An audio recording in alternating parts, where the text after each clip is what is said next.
so we can reach a lot more people. Okay, it says meeting is now streaming live on Facebook.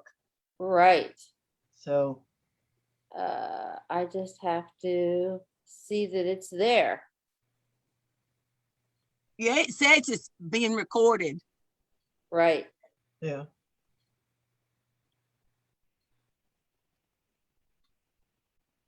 It should be there, hopefully. I'm just going to trust that it's happening. Okay, hang on. Let me just. It should be live on Facebook.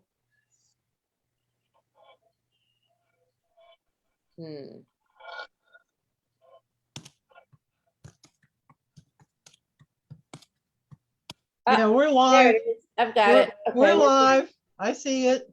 Yep, I do. Hang on. Let me just. It's on my phone, so. Okay, good. All right, great. Now let me see. I think I'm gonna also, can I also record it?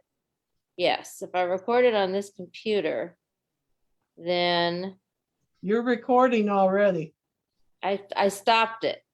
No, it said right now when you push that recording in process. Okay, good. All right, so I've got it everywhere. All right, so let's start this. Okay. Welcome to the Master Gardener's Saturday gardening class. Can you unmute everyone but you? I'll mute everybody in a sec. Yeah, we're good. Everybody's, yeah, I think we're good.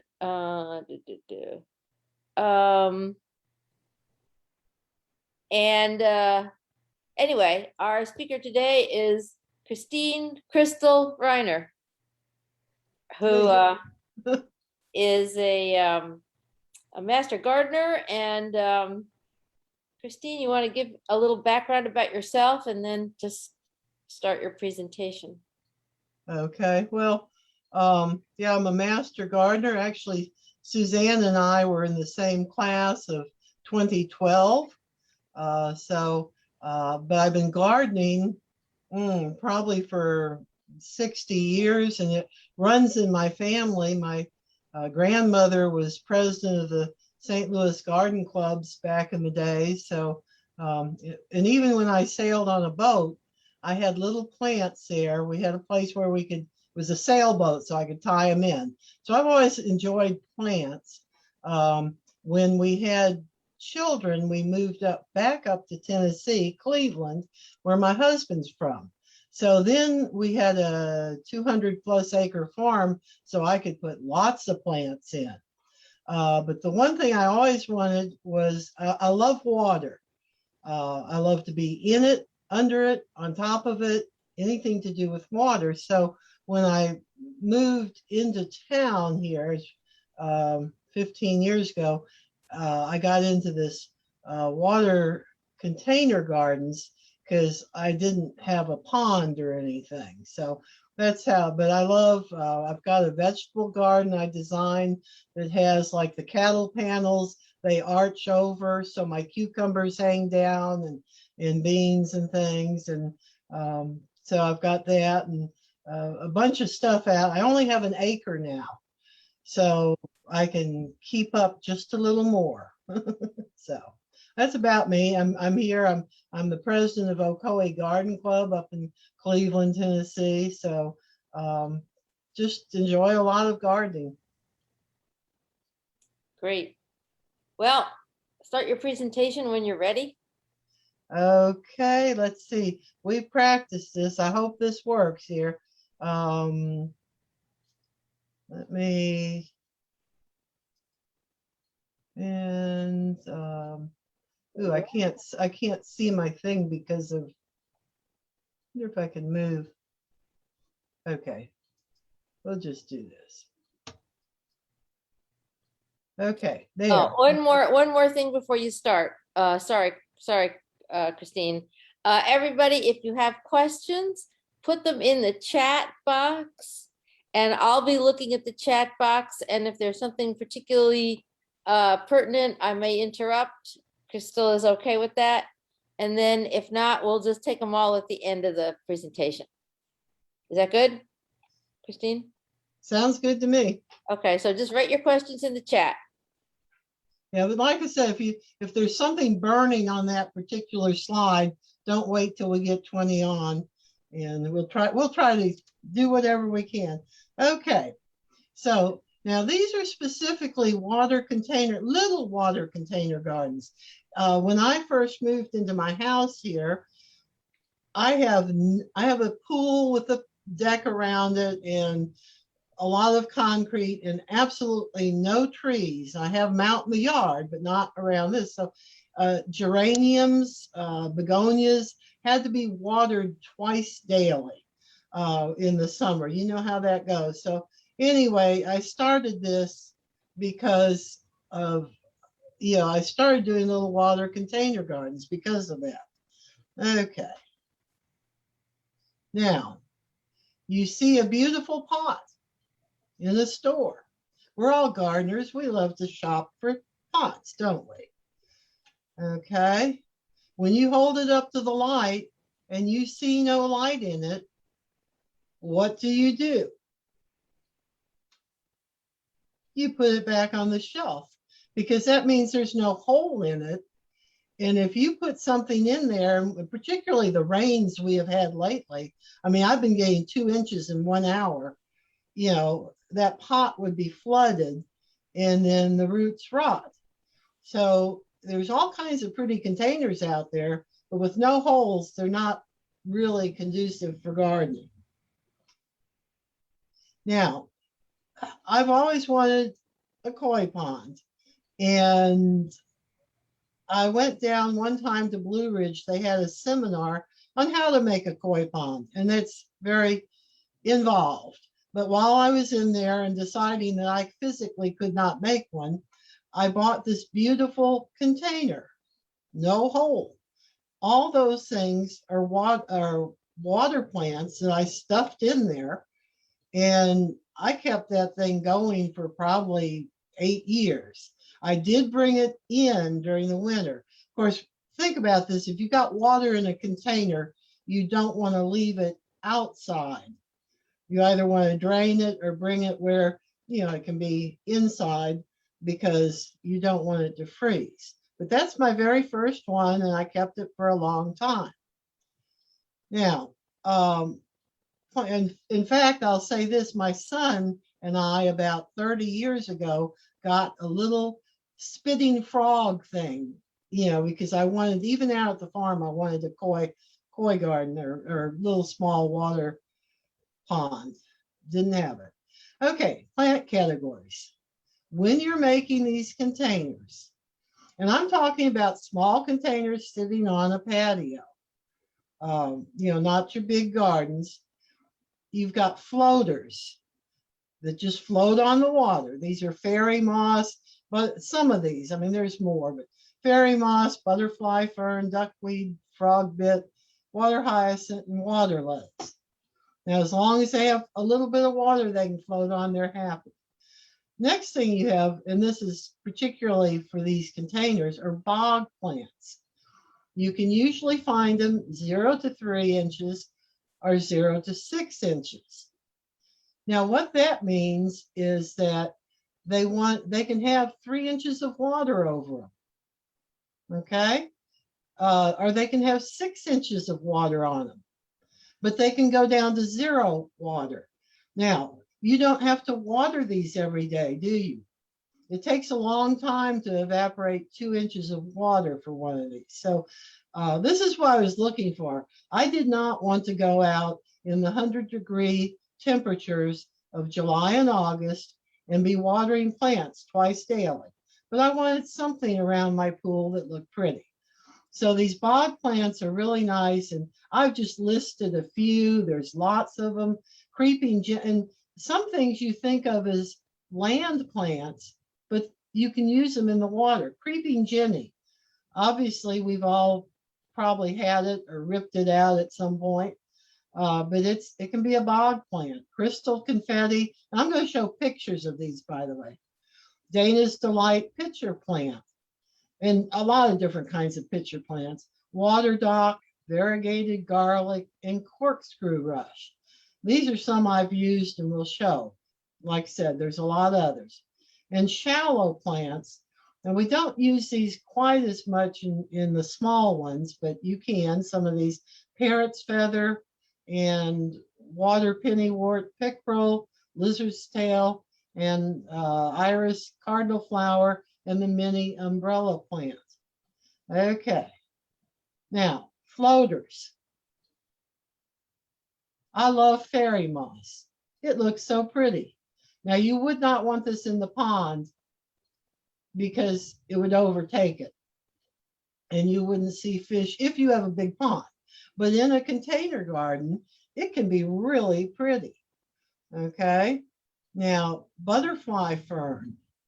Now, these are all floaters. They just float on the water. And there's a little bit of frog bit back here. And let's see, duckweed. Now, this stuff is highly invasive. All these floaters don't release in the water out there. Don't flush down your toilet because they love, I don't know what they do in the sanitation place, but they love to spread. Down in Florida, I have seen an entire lake covered in duckweed when I was diving and had to go under it. So anyway, all these spread like crazy. Now that's frog bit. I love it. Okay, water hyacinth is a floating one. And these can, down in Florida, they became very invasive. They're very good for water quality. So they put them in the canals and they clog the entire canals. Although the manatees love it. They think this is lunchtime here. And the other pretty floater is water lettuce, or some people call it pond lettuce. Okay, these multiply too. If you get, like, if you want to put, let's go, I wonder if I can go back. Yeah, if you want to put water hyacinth or water lettuce, just get one. Don't think, oh, I've got to cover this area. I'm going to get 5 of them, because they multiply rapidly. And after a week or two, you're going to be trying to find a friend that wants to start a water garden. Okay. Or it might be your enemy, because I mean, I've pulled out huge bits of this and it's great for compost. So, but it does multiply. Okay. These are some of my very simple floater gardens. I put some little, you can see maybe in here, like there, like some little blue. I'm a blue person. So I put some blue, those glass pebbles you can get at any place. And I've got some fairy moss, which I love, and some little tiny, I broke off babies, little tiny water lettuce. Now, as they grow, I'll take them, they fill up that whole thing, so I'll take them out. But I put some little pieces of paver brick that were broken. Save all your little rocks and broken pavers, because they can be used to elevate something where you want it in these. But you see this, a little brick there, and these are matching pots, shallow pots. I don't think they're 2 inches. And you've got the little, I got a bigger brick and 2 different ones. So you've got some pretty looks, I think, anyway. I enjoyed this one and use it quite a bit. But there again, when it gets down and you see the things are sitting on the glass beads, you can say, oh, time to water. So now your bog plants generally are 1 to 3 or 1 to 6. And those would be something like your creeping Jenny. And I love crystal confetti, the variegated. I'm really into variegated, although you don't want to have everything variegated. It can get just a little bit old. Okay. And pitcher plant. I love this one. So those are, and bloody dock gives you some color. There's a lot of docks, but the bloody dock has that red vein through there, which can, give you some pretty colors. And let's see I love the variegated society garlic. So that's kind of pretty. And corkscrew rush can give you some very interesting texture in these things. Okay. Let me go back one. Are there any questions on any of these plants, or am I going through them too quickly? No. I have Okay. a question. Do they, by having those outside, does it attract mosquitoes, and do you have to change the water pretty often? I'm going to cover that in a little bit later. Oh, okay. okay. All right. So that's a good point, though, because yes, they would. Okay. Any other questions on these plants before we go on? No. Okay, now some of your shallow plants are 0 to 12 inches. I put foot there. Sorry, it's inches. Although I guess you could go 12 foot. Anyway, these need a deeper pot, and I had some deeper ones. I put them in. So lizard's tail is real beautiful. It's called lizard's tail because of that white blooming flower there. So, that's a pretty one. Now this doesn't take as much water. You can put this in maybe a 6-inch container, everything. Now, I've got some pictures. I love the iris. And yes, iris can be underwater. At least certain varieties of them. The yellow iris actually around here can be invasive, and they will overwinter. So they can be quite invasive. We did a tour of M&M the Mars plant over here a number of years ago, and they have a containing lake there, and they're just, they have yellow iris everywhere. It's beautiful.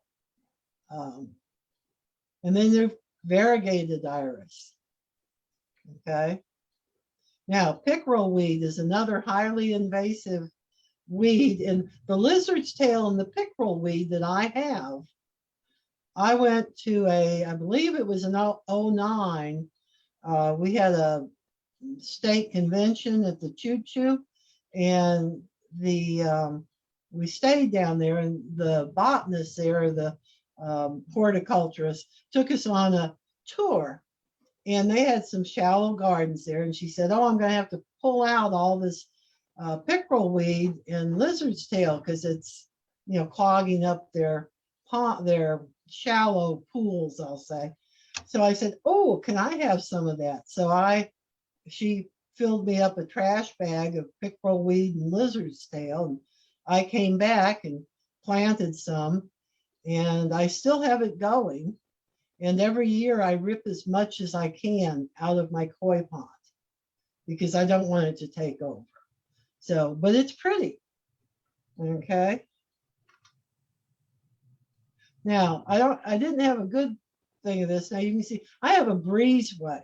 So what I did every year, I'd bring all my plants in the breezeway. It stays about 50 degrees. So I'm not going to break a plant, but you can see over here, this is a deeper plant and this is an umbrella plant. Okay, you see my little first pot over here still waiting. Now the umbrella plant can expand too. And one thing that's kind of neat about this, you can see this kind of tipped over here. Okay, if you take any one of these and tip it over and put it underwater, it makes little babies. That's probably a little baby plant coming up here. And so you can bless or curse your friends with a plant or two to make this. But I would have these by columns during the summer. So the height, and you can see with this brick wall how high this is, the height would kind of go with the columns. But I'd have this almost totally dry and it would survive. And certainly when I'd fill it up to the top, I had about a foot of water there. So it's kind of neat. And the other thing you can do with these, if you're into making, uh, arrangements, flower arrangements, and sometimes I'll go out, like now I've got, of course, the rudbeckia and echinacea. Now these are land plants, but I'll cut them and I can take this umbrella plant, and if you kind of hold it, just run up your hands, you can snip off the ends and make a really neat pattern to put in a design. So they're very handy for that. So, and another one that's almost totally submerged, but it comes up to the top, is parrot's feather. And again, I love this for the texture of it. It's just real light and feathery, but it will stay in very deep water. You can put it in a shallow pond and it'll come up to the top. Okay, now, I don't know if people used to in years, of course I save everything. I've got a big barn behind my house, so I can store way too much stuff. You used to, in this little blue and white pot, people would get an amaryllis sent to them in that. But they didn't, it was fine for that amaryllis for the one Christmas time you would use it, but there are no holes in that pot. So it'd be very difficult if you had a small plant in there to keep it watered in the summer. But you can put a water plant in there and just fill it up to the brim and come back every couple days and fill it up again. I'm a frog person. I love frogs. And I had this little frog plant here, a pot, but again, it had no hole. So I just didn't use it much unless you've got an indoor plant and can control the rain. But all these pots, and they're just tiny ones, maybe 6 inches across, have no holes. But you see, you can put a water plant in them. Now, a lot of times when I'm making a water garden, sometimes I'll just leave it in the pot. And I'll show you this later. And then during winter time here, I take it out and I've got like tubs like those, like the people bus tables with it. And I'll just fill it up with water and set the different pots in. And next year I make a totally different looking container. I never tend to make the same container twice. But you can see, you can get different looks, same pot, and I'll show you this. Here's the same pot, 2 different plants.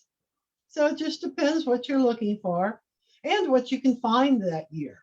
Some years you can't find things. And I'll get into where to find things a little later too. But you can, like I said, if you can see, I just set the pot in. I think you can, see the pot right there. And then I can water through it and it'll be a happy camper. I'll be a happy camper too, because I'm not watering. Now, this is obviously your pitcher plant. It's a very tall one. I put a little parrot's feather in there just because now when I don't have water here because I was doing this quickly to show different looks. But this would normally be filled up with water. You could put some fairy moss or frog bit or whatever there, but you've got these kind of draping down. I like, what is it? The spillers, fillers, thrillers, or thrillers, fillers, spillers. That's the kind of one of those go-to for a container garden. So I would do this. This would be my thriller, and any floater in here would be my filler, and this would be my spiller. Okay, now, instead of the pitcher plant, I had a small umbrella plant. And that may be a water hyacinth, but I filled it a little different, so it's going to give me a different look. Same pot, just what I wanted this year as opposed to last year or whatever. Okay, now, here I couldn't separate these pots. I'd taken pictures too closely, but here's some pickerel. It'll make pretty nice blooms later on. And I've got some water lettuce. Some people call it pond lettuce. Okay, water lettuce or pond lettuce in there. And that will float, of course, if I have water in here. Now, in this pot, I have my variegated iris. Again, I've got some little water lettuce. And this will bloom. This will get bigger and bloom eventually. So that would be kind of pretty. Over here on this one, here's pickerel. Here's an umbrella plant with some corkscrew rush. So just, a little different look. And this is a small pitcher plant. So that's going to look a lot different than that one, even though they're the same pots. Okay. Okay, I'm going to go in. Any questions so far? On Let's this? see. Where would you, we had a question that we know of one place in here in Chattanooga. Oh, I'm going to get to that too. I've I got was a just gonna get to slide. that too. I figured you would. Okay, let's save the rest for the end. Okay, well, I'll just go. One of the things, I mean, you simply can take a pot that it came in and put it in a container. But sometimes you want sometimes you actually, it's better if you plant them a little bit. And you don't want to go out and get potting soil, for heaven's sakes. You'd have vermiculite floating all over the place. Or you don't want to dig dirt out of your garden because it would get really muddy. But one of the things, of course, I mentioned, if you're just putting some floaters or pots, you can use, the colored glass beads. You can also use pea pebbles, pea gravel, and that'll help. You can load it up with that, and you can, kind of. I gotta get my hands up. I talk with my hands, and you can't see them, but you can put the pea gravel around the pots, and it makes it. If you've got a taller plant, like if you're going to put a big pitcher plant in, it could tip over if you just plop a pot in. But you can pack it with rocks and like I said, pea gravel and things to hold it in place. Now, when I have some iris, and I'll show you these plants, if you really want to plant it and have it stay, you can use this planting media. Okay, I've got a picture of the planting media. It's made for water gardens or in ponds where you really don't want mud getting stirred up. And so it looks to me like cat litter. Now, I've never tried cat litter. I don't have a cat anyway. So, but you can get it if you want to put some plants in and, have them really sturdy. Now, the other thing I will mention, the single pots aren't bad, but the bigger pots, you will not want to work on inside or out here and then move them. Water weighs, about 8 pounds per gallon, I believe. It's heavy, plus the pots are heavy. So when you're planting some of this, put it into where you want it. Get that pot where you want it. And then fill it with the plants, and then fill it with water. Because it's really hard to move, at least for me, 50 pounds. I used to be able to toss hay bales, but not anymore. But it's hard to move. So get that pretty much where you want it before you plant it. Now, but like I said, single pots, you can just put a plant in it. But when you get to the larger pots, you're going to have some planting media, if nothing else, so they just don't float around and move around and everything. So you can get that. Now, this is building a larger container. Now, you can see that that's a real thick, if you can get the perspective of a table down there, that's a pretty good size container and thick. Okay, it's heavy, even just the container. Now I put some gravel in there to raise up the little dish area. And then I save these little pieces, like I said, these little pieces of brick if you want to have something in there a little higher, you can put a brick in there. Okay. Now you could also, of course, use the planting media, but in this one, I was just going to put some pots and some floaters and things. So I just went with the gravel, went with a chunk of brick. Okay. Now, these are two same planter. And again, there'd be water in here normally, but I'm just trying to show different looks here. If you look here, I used that brick to put a little frog on. And I put my pitcher plant, if this were going to be against a wall, let's say, I put it on the back. Okay. And then I've got some probably creeping Jenny, different things in there around the front. Now, this one over here, I took out the little ornament and I'm going to put it on something where I'd walk around. So I have my pitcher plant, my tall height in the middle. I've got a pickerel plant, got some iris, got some other things that looks like some water lettuce. I've got some parrot's feather dropping down, and this is some creeping Jenny will, of course, keep cascading through the summer. I will be hacking it back, but same container, a little different look depending upon where you're going to put it. Okay. Now, this is again that same container. Normally it would have water. I keep saying that, but I want you to know I'm playing with the same plants, different arrangement. But this time I had a cute little mushroom and I put my pickerel. I had a smaller pitcher plant, my variegated iris, creeping Jenny. I'm not sure exactly what that one is. I got my parrot's feather coming out here. So it's just kind of, and you see, I have these all in pots.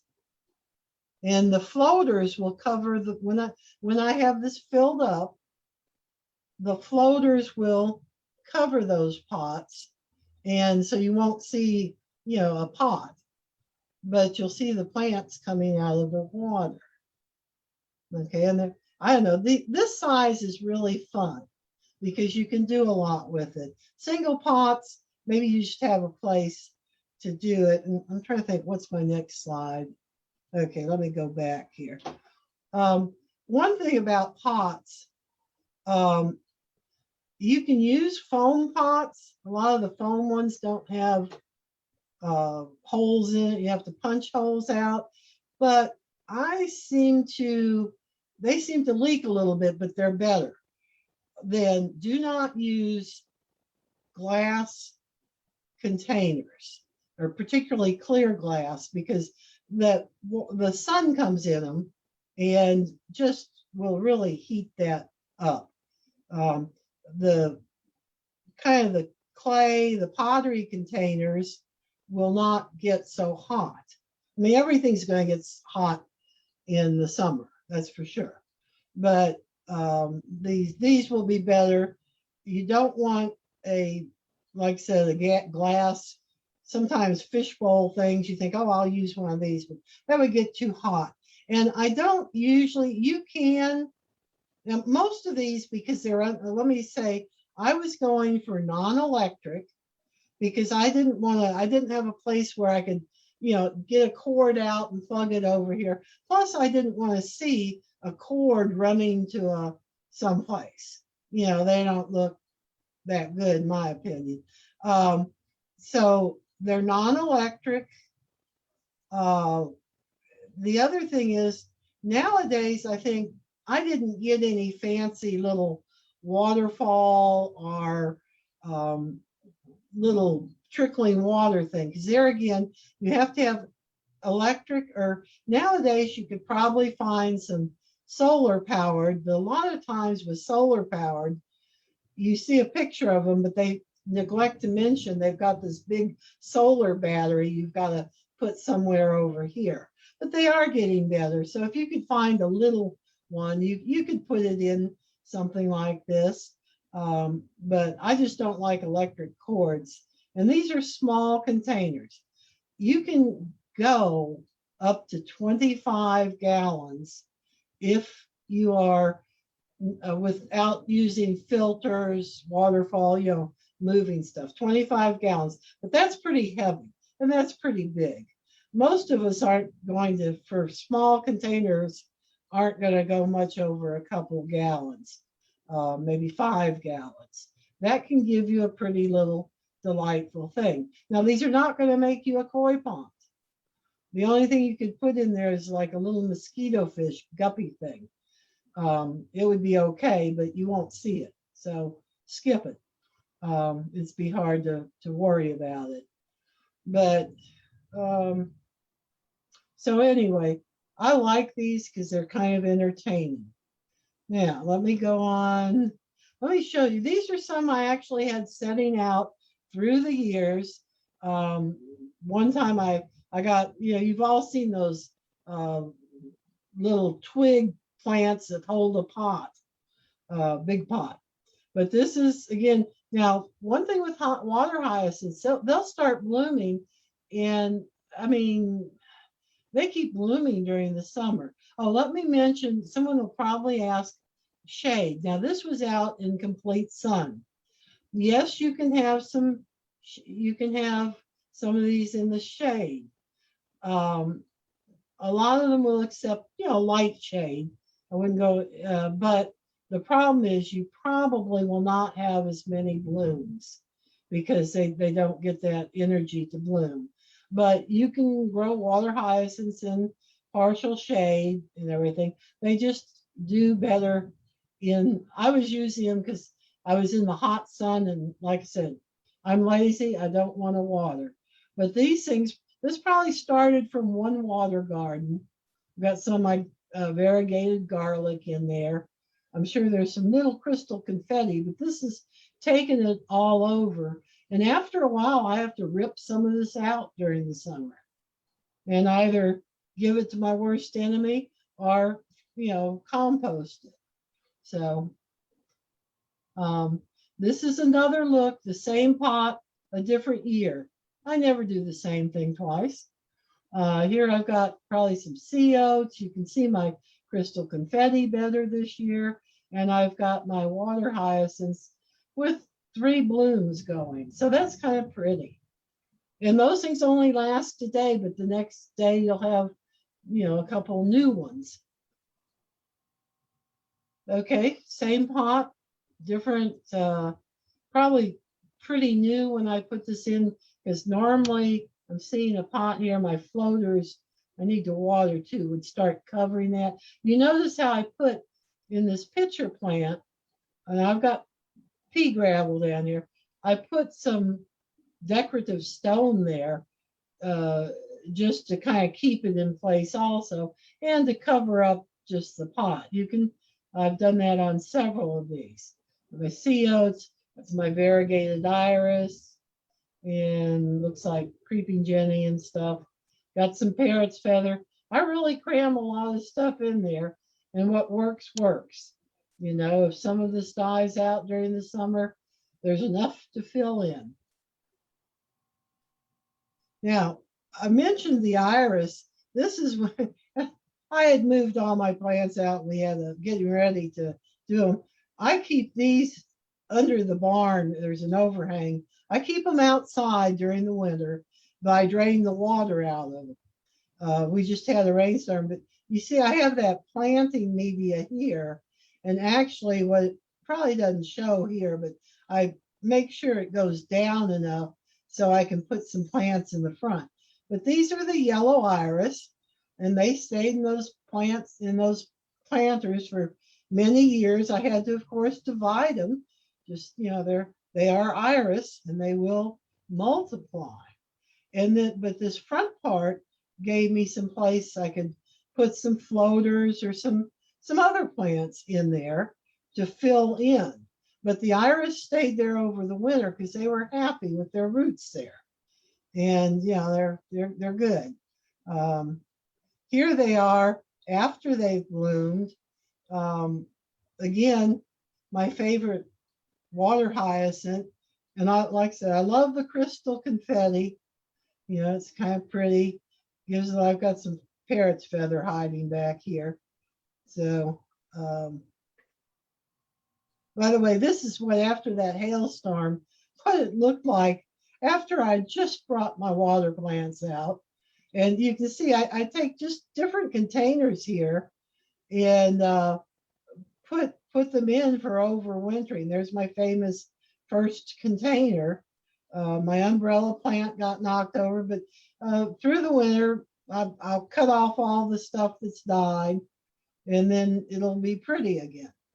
I just let them kind of hang out during the winter. Okay, and let's see what else we got.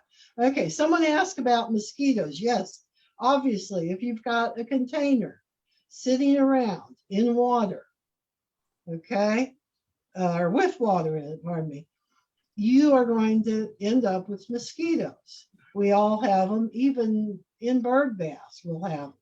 Now, we've all seen the mosquito ducks, but you can imagine putting a mosquito dunk, well, it wouldn't work in a single plant.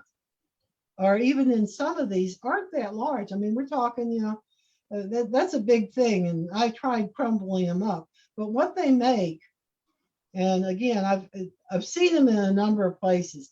I used to get it at the Water Gardens, which is now Aquanuga. I've seen it, I believe, at Lowe's and Home Depot. But this thing, you can see a picture of it here too, just to give you an idea on size. These are different mosquito killing things.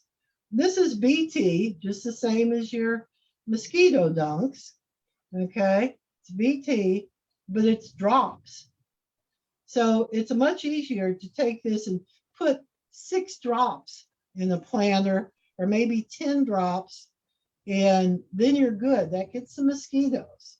So if you're doing small container gardens, water container gardens, I would recommend getting some of this drop mosquito control. It's hard to break up and get enough of those little, just break it up to crumbles on the mosquito ducks. But they will work too. It's all the BT that goes against mosquitoes. Bacillus thuringiensis, if you haven't heard of BT. I would say everyone here has heard of BT. Okay, what do we got next? Okay, now the other thing, to get blooms going, we all know we fertilize our gardens. Natural, or if nothing else, if it's just sort of your annuals and pots, you might put Osmocote. You might use organic compost, but you have to fertilize if you want lots of blooms. Now, I wouldn't recommend putting a land. I haven't tried it.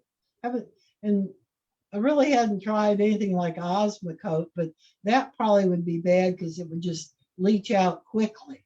Osmocote depends upon rain coming down and slowly leaching. But they make these pond tabs, and it's humus, not hummus. It's humus, and they're little tabs like this. And you can put 1 or 2, particularly in your larger containers, probably 1 in a single pot, and keep them fertilized through the summer.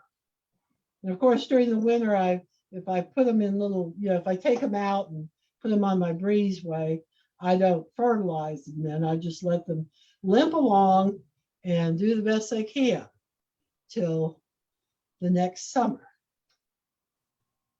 Okay, now you ask about where, water garden supplies.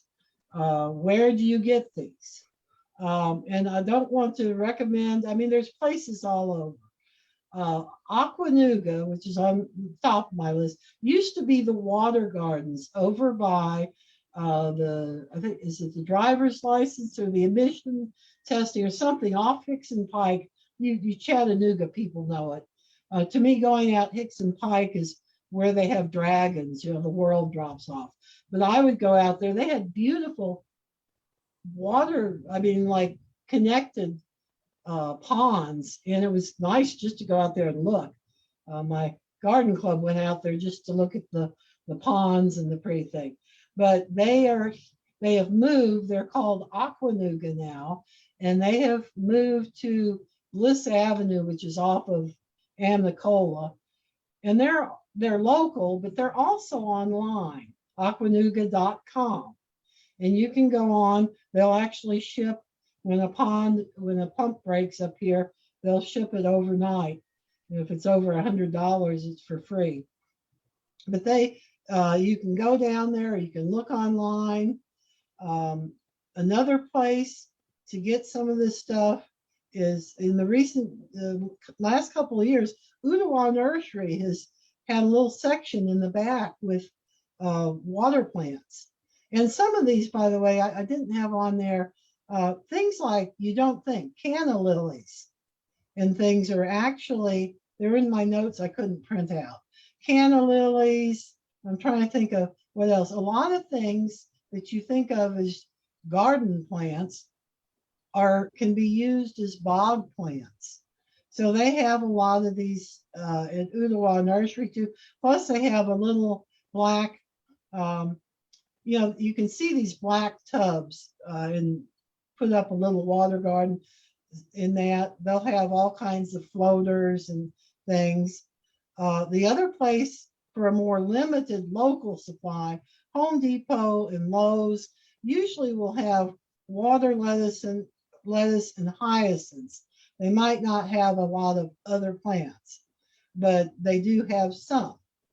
Now, online, other than aquanuga.com, the pondguy.com I've ordered from, and playitcoy.com I've never ordered, but I use, and you can use these sources to look at possible water plants. They have beautiful pictures of water plants they want to sell you.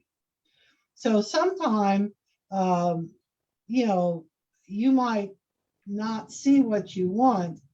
I would say Aquanuga has the largest in the spring. You can't go get them in December, sorry. But in the spring, they bring out, they've got water lilies, they've got, all kinds. They've got your parrot's feather and stuff. They bring that out and you can look. Like I said, Ottawa Nursery has less selection, but they've got a lot of neat stuff. But Play It Coy shows you a whole lot of stuff and what could be used in shade. And they'll have it listed by like bog and shallow, submerged. So you can go online and just look and play and see what you might like. So anyway, those are some sources. There's my little frog that I bought. I think it took him almost 30 years to, I had it in my notes that I can't see anymore and couldn't figure out how to print. My printer wouldn't work this morning. But there's my little frog that I bought when I lived out on the farm. When my son was about 8 years old, he's 38 now. I finally, about 9 years ago, got a koi garden in my backyard. And you can see there's some of the plants. That's a cardinal flower there. Oh, I didn't mention cardinal flower can be used in a container garden. They're pretty. Now, and I put a little Japanese maple in it and everything. And the iris. Now this is like a sweet shrub grass that's again highly invasive. I have to whack it back and I plant it different places. And my iris blooming there. And this is lizard's tail. After the iris bloom, then the lizard's tail come in. And I have a water hyacinth there. The problem is this lizard's tail comes out here and I've got to rip it out periodically. Like I said, these are not fragile things. And that's what it looks like, maybe a week ago. I have my cardinal flower and I've got to trim the iris back and my pickerel's coming in and I've got a little water lily. Someone gave me, they just pulled it out of their claw. They used a claw tub for a water container garden and just set it out in their backyard. I guess you could use a toilet if you wanted to, be really funny. But anyway, you can use all kinds of containers as long as they won't leak. Or if they leak, it's very slowly. Okay, I think that's kind of the end of what I've got here. But I'm sure we've got questions. Yes, no? Sorry, I have to unmute. All right. A couple of people had questions. Leave it. Sherry, do you want to ask your question? Sherry Edwards. I'm trying to see, looks like let me I see the chat box. Okay. Hey, we've got Jackson. I saw in Nashville, I saw Jackson, Tennessee. These Zoom calls are getting neat. Ringgold, Marion. Yeah. Sherry asked I'm trying to see. You could put water hyacinth in a small pond and leave it during the winter. Is that right, Sherry? Yes. They don't tend to last. You could try it, and I've not even had good luck at keeping them over the winter. But generally, you can get them for about $4 at the beginner, and look at one here. You can try to bring it in. Those will not last in the cold water through the winter. Okay. So, but they're if it's a small container, or like I said, some of them are heavy. I don't want to pick that up, so I'll dump the water out, but I'll take the plants. And if you've been to the hospital, you get those little plastic containers, or you can I just leave them in that with some water on a breezeway. In maybe a garage that has a light. I like to have a little dim light. Well, I know lizard tail and irises I just leave in the pond. What? About the hyacinth? Pardon? I said I leave my lizard tail and my pond, irises, and I just leave them out all the time. They oh yeah, fine. Lizard's tail. I mean, all you see. This is what I call the upper bog.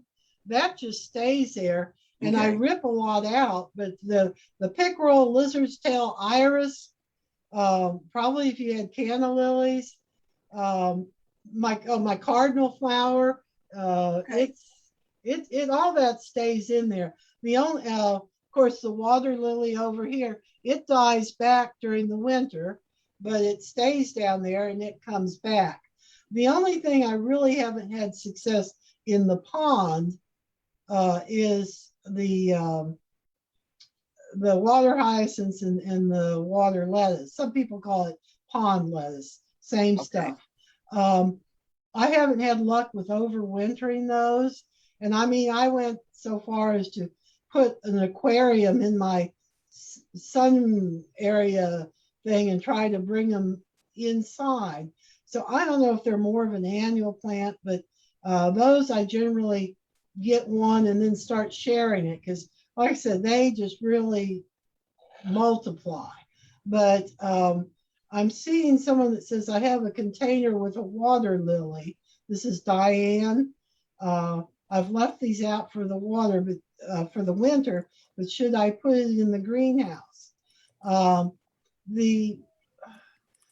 assuming when you say water lily, that's one of these things like here. And the only thing I would say is you need to have it where it will not freeze. Okay. If it freezes, you're probably going to break the planter. The water lilies usually will, like I said, die back and then they'll come back. And those would be something that would really benefit from that humus, the pond tabs to fertilize them. And of course, sun too, because in the summertime, when you've got it out, sun will give you more blooms. Fertilizing, and so I'm not sure how many blooms you're getting. About 1 or 2 sometimes a day. Okay, well, you're doing good then. But that, Yeah. and I had been just pouring a little bit of that diluted, of course, that Neptune Harvest fertilizer. Yeah, well, that's another good one. Yeah. Just, I think I wouldn't put a land fertilizer in there unless, I mean, like Miracle Grow, unless you really. No, I don't use that. I'm strictly organic. Well, I tend to try to be as organic. That's why I like those pond tabs. I try to, in the BT, I consider BT organic. I don't like to breed mosquitoes. And I have a lot of native plants in my garden, and I don't want to, I encourage bees and, other butterflies and things. So, anyway. Well, Yeah, but that helped me a lot when you said that you just pour the water out of the container and then, because I'm like, how am I going to move? It's one of those, huge black containers. I think it was originally cow food back in the day, or a cow lick or something. But that helps. I can just dump the water out and then, put the water lily in a container in water somewhere else. So that solves my problem. I appreciate that. Well, water lilies, I didn't talk about them as much. You can obviously do them in deeper containers. Elephant's ear was another one I didn't mention. You can get some beautiful varieties of elephant ear, taro. Those require deeper pots. But now with your water lilies, of course, you'll cut them back. They'll die back. You can kind of, just keep them in a little bit of water cut back, semi-dormant, because they do go fairly dormant during the winter. And I keep them in a cool area. And you don't even need light at that point, really, because, they're dormant. It's just when you bring them out in the summer and you put them in your big pot that stayed where it was, then you fill it up and, put your fertilizer in it. Anyway, so that said, I'm trying to go through some of these messages. We have a bunch of questions about mosquitoes. Guppies, do they help? If you move the water, does that help? Tadpoles. These are all kind of Okay, let me wait a minute. How do I go to full? Sorry. I'm trying to go back and I'm not having let me go back a few slides here. Okay.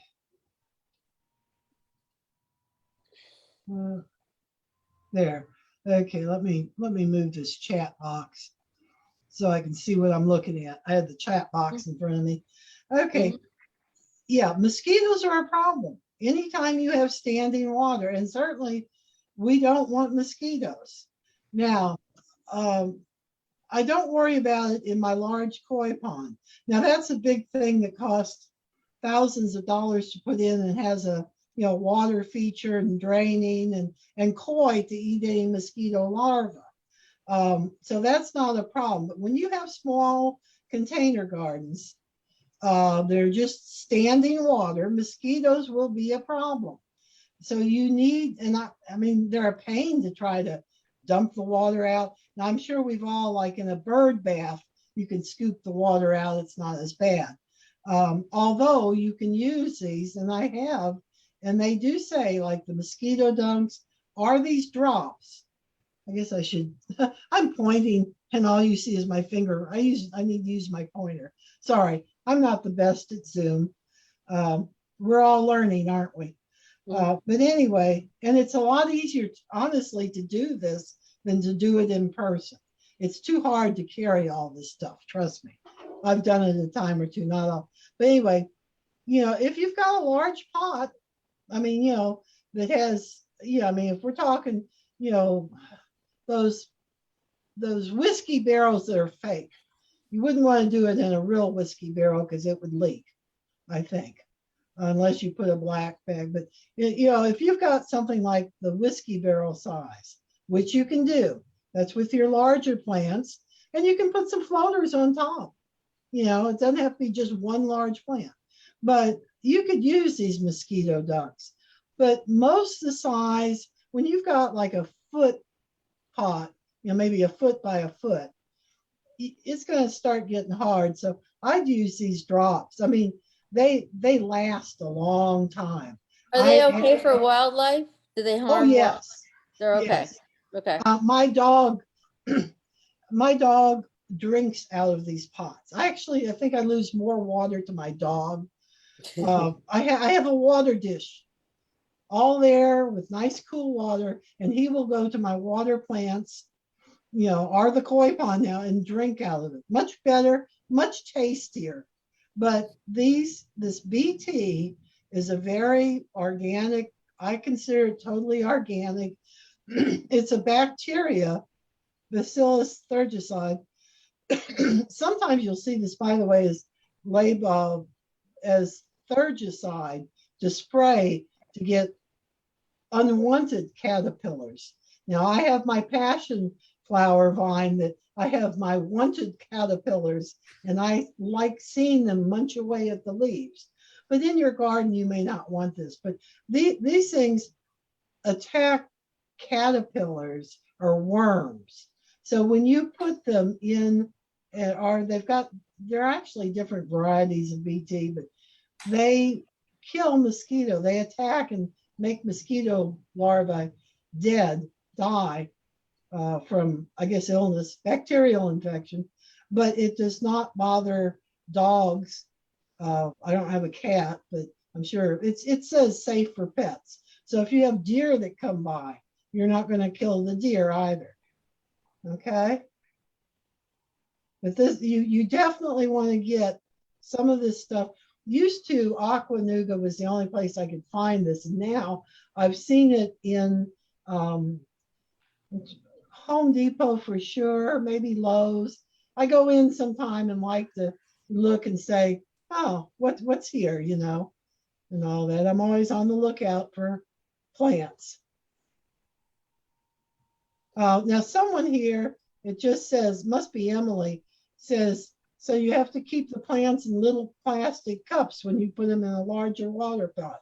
No, you can take them out and use the pea gravel. They don't really require a lot of soil, or you can use some of that.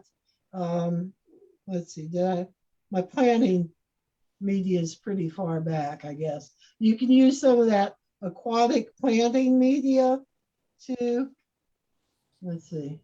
I don't know how far that slide. I probably need to move it closer. One more.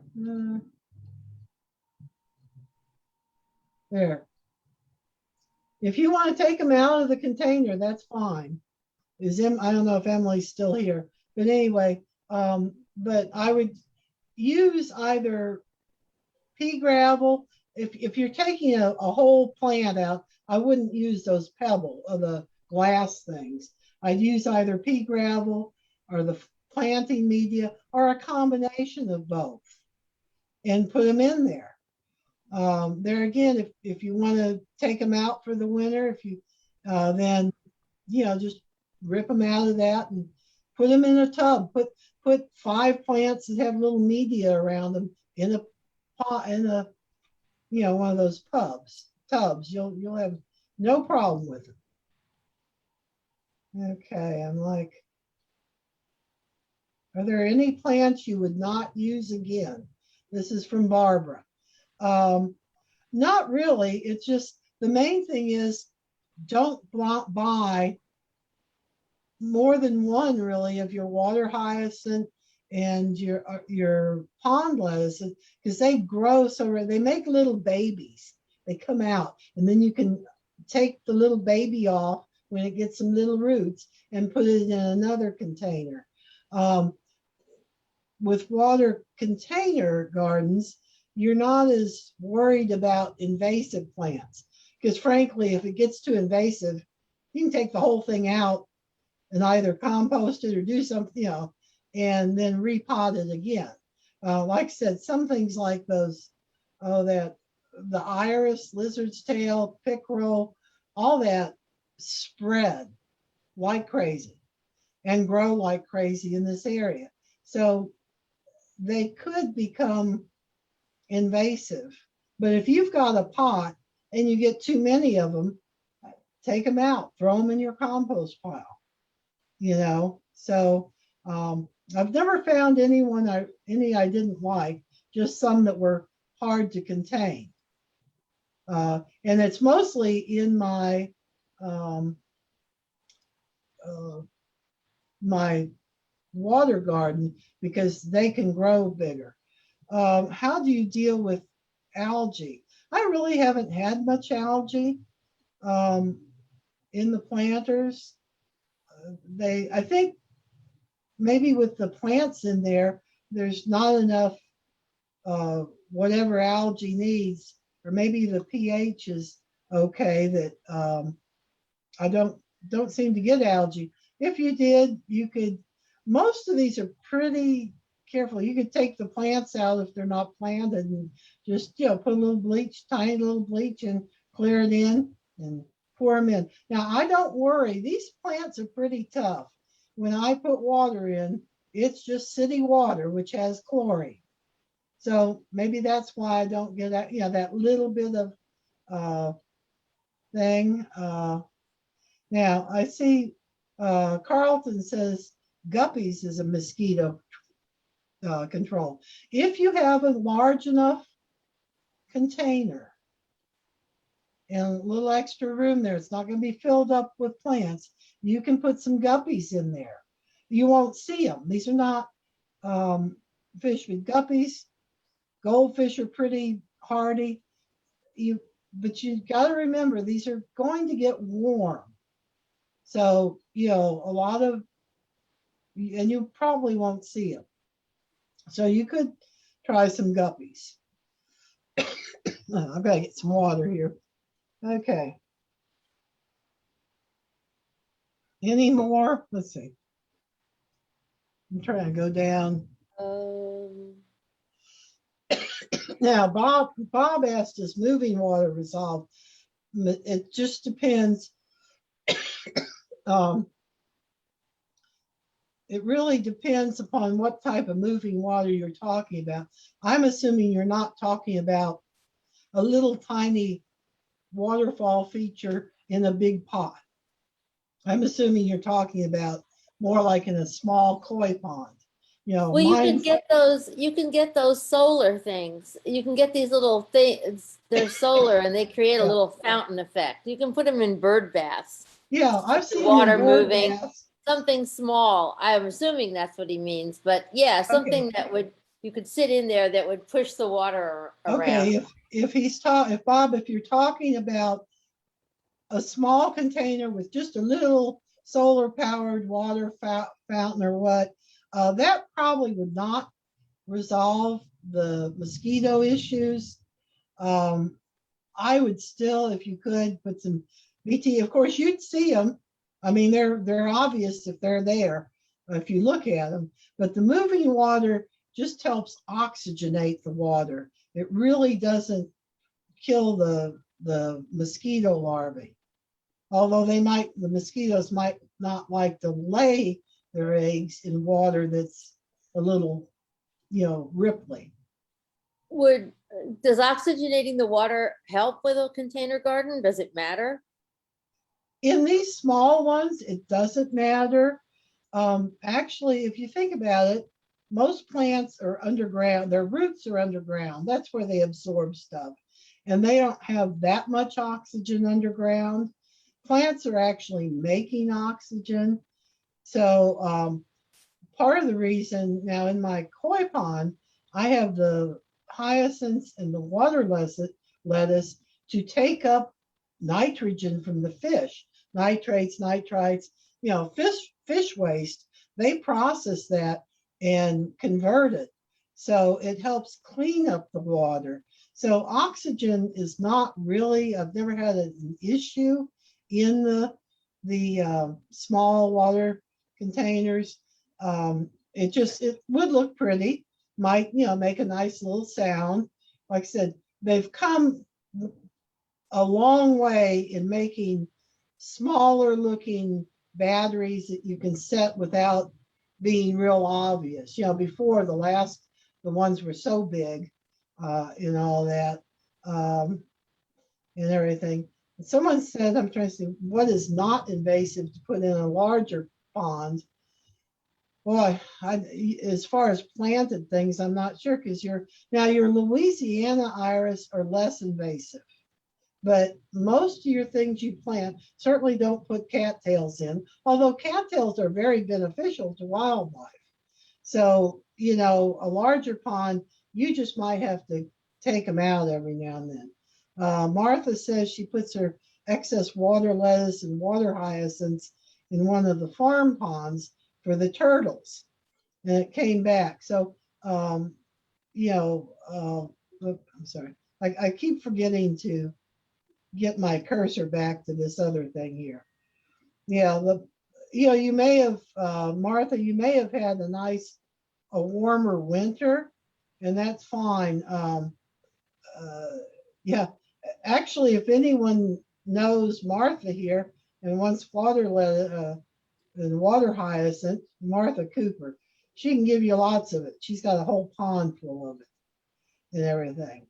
So larger ponds don't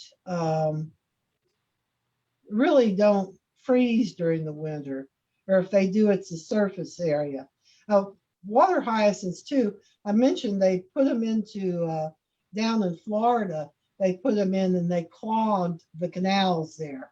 And they had trouble eradicating. Of course, this is government, and they tried spraying them, but the blooms, when they bloom, they drop down and they release the seeds, and the seeds sink. So they couldn't get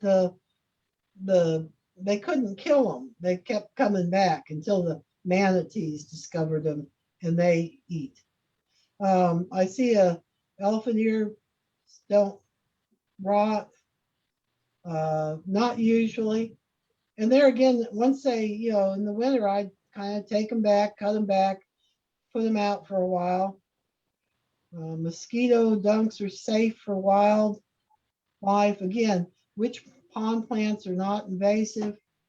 You know, a lot is. I mean, I had umbrella plant in my bog area in my garden, and I had to rip it out. And the next year I had to rip out some more because it was just taking over. It's hard right off my top of my head to think of what's not invasive. So yeah, I hear a copper small water fall would be fine. I'm looking at these chats. I guess you all can too. Copper pennies. Now, when I have cut flowers in there, I use a copper penny, so it wouldn't hurt. It's not going to hurt your plants. So that's a possibility to try. Someone say mosquito dunks have some algae protection. Maybe.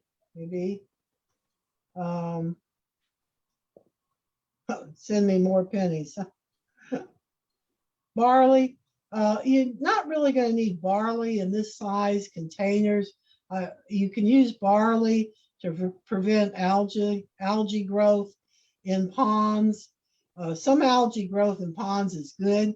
String algae is not. That's the only thing I really go after in my pond. But in these small ones, you're not going to have much of a problem with algae. And if you do, just take the plants out, dump it out, bleach the container, rinse it well, and put them back in. I see chlorinated tap water is not an issue. That's Alice. I just water with I would fill them up with my hose, or if they're inside, with my water faucet. So city water is fine. These are not as, you know, sensitive as, let's say, African violets. So there are some ferns, by the way, I didn't put in here, but you could put ferns in some of this too. Okay, I'm not sure how long we can go. I don't want to talk too long, Susanna, although I think I'm hearing, is it raining here in Cleveland? I think I heard rain. It's raining. Huh? you know, the class goes, I think we seem to have exhausted all the questions. If Yeah. anybody would like to unmute and ask another, any more questions, or Crystal, do you want to stop share so we can see does anybody want to see the presentation anymore? Okay, I let me- put some of those, I'm seeing one more question before. It okay, says, if the pond water is approximately, who's this here? Carlton, 2 feet deep, then fish will survive. That's true, but if you're really going to get them to survive in a pond, and I'm just talking about koi pond, or you want about 4 feet deep, and I have a flat rock about 3 feet that they can go under, because they'll survive. But if anyone's seen the blue heron around, they are really good at getting those fish. If you don't have shelter for a fish, you will have herons and also raccoons. If it's 2 feet deep, a raccoon can fish a fish out. If they can't go 4 feet, probably not even 3 feet, maybe. But you need shelter and for the great herons, and at least 3 feet for raccoons. Okay, let me stop share. I'll do that. Anyone want to see any other slide? and I put the links to your suggested outlets in the Okay, chat. yeah, I saw that. Okay. So I've anyway, I think you can there- unmute everyone if you no want. more questions. Everybody can unmute and let us thank Christine for her fabulous presentation. Oh, well, thank you. Everybody Happy- do the Zoom Well, applause. thank you all for coming. I didn't want to see just 2 people here, Suzanne and myself. So it's nice to see a bunch of people. I would have loved a private presentation, but I'm happier to have friends, to have a group of friends. Yeah. And our next Saturday class will be on September 18th. I think that's what I said. And it will be Fran Geyer on shade gardens. So, and then we have one in October, and then we have the wreath class in November. And I'm judging from the way things are going, I would say we're going to be on Zoom for the rest of the year, and possibly into 2022. But since we could save these, this is a wonderful way to continue our classes. And anyway, thanks for coming. Okay. Thanks for your questions. Let's give Christine another round of applause. Okay. And Yeah. everybody unmute. Everybody can unmute if they want. I forget where I unmute everybody, but everybody can unmute who wants I to. wonder What a if I great can- class. Thank you. Okay. Thank you. I'm trying to see. I wonder if I can unmute everyone since I'm a actual official. You're a co-host. I just can't remember where it is. Let me see. Yeah, I speak think is- I will. All right. So this is Anyway. great. We're all still learning this Zoom, I can tell you. For sure, but we're getting better every time. Yeah. And this is on Facebook. It will be on our here, let me just put this down, the Master Gardener Facebook page. Let me quickly find that. And we can, and anyway, you can see it there whenever you want. I'll put that in later. Just go to, it's Master Gardeners. If you're not already, if you haven't liked our page, you should definitely like our page. And then you'll get, so it's Master Gardeners. This is what you have to put in the search bar if you're haven't bookmarked. Master Gardeners of Hamilton County. You have to write it all out. Hamilton If you start County. putting Master Gardeners and H, it'll usually pop up in your search It engine. can, but make sure it's Hamilton County, Tennessee, because there's also a Hamilton County, Indiana. And Ohio too. There's lots of Master Right, there's Gardeners. a bunch. So anyway, all right, everybody. Thanks for coming. Thank you, Christine. Okay. been fabulous. I'm now gonna go out and get me a pot without a hole and see what I can put in it. They've got lots of pretty ones, you know. Okay, Yeah, I'm good gonna ones. press leave. Everyone, I you got have a red several. button down there, so press leave, and we'll kind of let everyone clear Well, out. I'll say goodbye. Diane Yep. Moore, I enjoyed chatting with you there. Yeah. And thanks for everybody who came from different places. So, yeah, Deuce, you should have some ideas for your Yeah. water feature. Anyway, thank you, thank you. This is Yeah. great. I'm honored that Carlton gives great programs, so he stuck through the end of mine here, I see. Carlton is. I'm doing research for my sister. Uh-huh. Well, they're a lot of fun. So, She gonna put you to work doing it, Carlton? yeah. Absolutely. She Well, is. you know, one year, since we got just a few people here, mostly master gardeners, one year at Camp Jordan, I think it was the first year that we did that down there. The very You want to go first in? year. Come on. Come on. Yeah, Carol Matthews had me. Go ahead and go to thing, sleep. I had to do a water. I mean, I took one of those black tubs with several levels and put concrete blocks to you know, and had a water garden feature in and talked about it. I had a booth there about water gardens. And I told her I'd never do that again. Trying to carry all that in and fill that and all that was just like, okay. But Zooms are nice because you can get some, you know, pictures. And if I get more pictures or anyone has a successful container garden they want me to add, I'll add it and give you credit. So, Sounds okay, good. I'm gonna leave and get back to work. Maybe if we got you some help, we could talk you into doing another water garden presentation at the next year's expo. If we No, got I you think, you know, for 7 some months now, Sherpas. for 7 months, I've been non-weight bearing on my left foot. So I've been in the hospital. I've had 6 vancomycin for 6 weeks, antibiotic bone infection. So it's not easy. This was easy. I can get Okay, to my we'll computer. see how you are. All right. Well, thanks. This is Okay. great. This is great. Diane, where do you live? I know where Carlton is. Right now in Dayton, I was in Chattanooga, but I've retired. So in Chattanooga, I had a different little water lily and I never took it in, but here in Dayton, we're up on Dayton Mountain and it definitely gets cold in the winter. Yeah. Well, the little water lily that was in my pond was just from someone that literally here in Cleveland had a clawed bathtub. And she made that into a water thing and it was invading. So she gave me one and I had it in the bog. It wasn't doing well, but it got knocked down and luckily wedged under a rock because I have kois and koi would uproot that.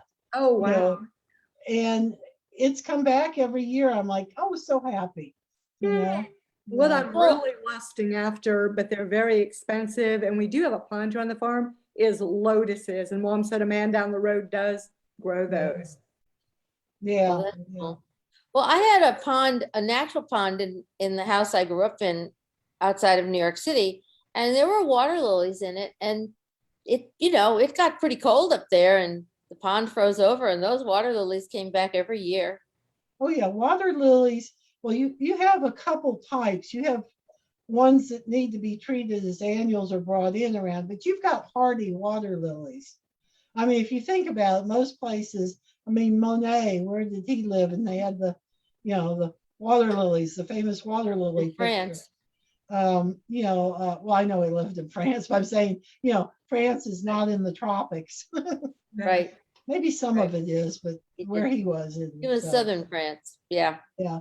But Anyway. yeah, a lot of these just stay out and die back. Someone was saying how they had their hyacinths and everything come back. I haven't had that much luck with them, but you know, there again, you go out and get one, and then I've literally shared it.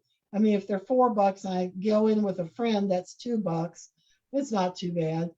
And then I can sell them for $1 a piece throughout the summer and make $50 now.